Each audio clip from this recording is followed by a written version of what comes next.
تو صحیح بخاری میں آتا ہے ایک اور صحابی تھے ابو بصیر رضی اللہ تعالیٰ، اور وہ بھاگ کے مسلمان ہو کے مدینہ شریف آ گئے، پیچھے ہی مشرکین عرب بھی آ گئے اور کہا یا رسول اللہ اپنا وعدہ پورا کریں۔ تو نبی علیہ السلام نے پھر ابو بصیر سے کہا کہ خدا کر کے معاہدہ ہوا ہے، تو اب معاہدے کو نہ توڑ، تو تو واپس نہ ان کے ساتھ چلا جا۔ تو نبی علیہ السلام نے ان کو واپس بھیج دیا۔ اب راستے میں کیا ہوا کہ وہ 2 بندے تھے، یہ اکیلا تھا، اور ان بندوں میں سے صحیح بخاری میں آتا ہے ایک بندے کے پاس بڑی خوبصورت سی تلوار تھی، تو وہ تلوار کی اپنی تعریف کر رہا تھا کہ دیکھو یہ کتنی خوبصورت تلوار ہے، اس کا دستہ کتنا پیارا ہے، اور یہ جس کا عورتوں کو بھی عادت ہوتی ہے نا اپنی چیزوں کی تعریف کرنے کی۔ تو وہ ابو بصیر نے نا اس کی کمزوری سمجھ لی، تو اب وہ گپ شپ شروع ہوگی، ظاہر واپس جا رہے تھے، فرینڈلی ماحول تھا، انہوں نے کہا یہ تلوار ذرا مجھے دکھاؤ نا، میں بھی اسے دیکھوں۔ وہ تلوار پکڑی، اس کو قتل کیا گھوڑا لے کے، تو نبی علیہ السلام کے پاس آ گئے۔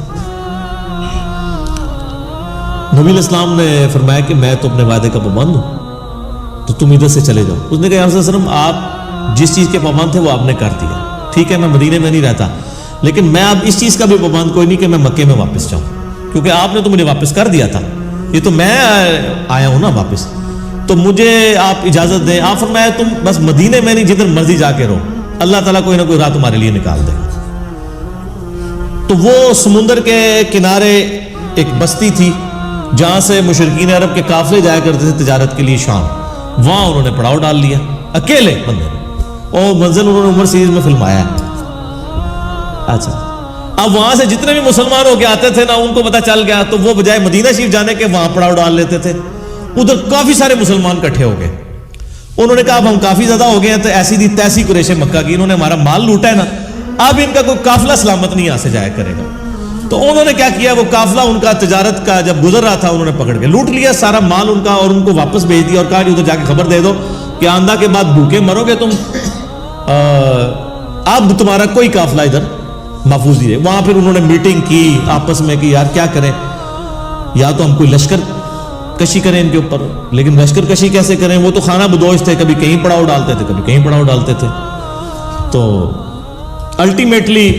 یہی ڈیسائیڈ ہوا، سہیل ابن عمر کو بلایا گیا کہ تو بڑا سیاڑا مرد ہے نا،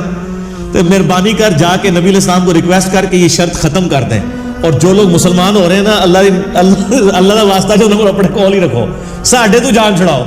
کم از کم آپ کے پاس رہیں گے، کم از کم ہمارے قافلے تو نہیں لوٹیں گے نا، کسی چیز کے پابند تو ہوں گے۔ پھر وہ واپس آئے اور انہوں نے آ کے ریکویسٹ کی، اور نبی علیہ السلام کی شرافت تھی، آپ نے قبول کر لیا، آپ فرمایا چلو ٹھیک ہے۔ پھر ان کی یہ جان چھوٹی، بر وہ صحابی جو تھے ابو بصیر، حضرت عمار ابن یاسر کو نبی علیہ السلام نے بھیجا کہ جا کے ان کو پیغام دو، تو وہ حالت نزع میں تھے اس وقت، یعنی وہ بیمار ہو گئے وہ عرب میں، تو بہرحال وہ نزع کے عالم میں تھے۔ عمار ابن یاسر آئے، انہوں نے خوشخبری دی، ان کی قبر پھر وہیں پہ بنی ہے۔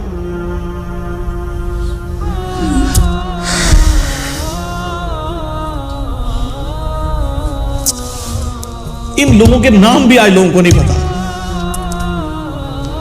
کہ جن لوگوں نے اسلام کے لیے شروع میں کیا قربانیاں کی ہیں۔ ابو بصیر رضی اللہ تعالیٰ اللہم صلی علی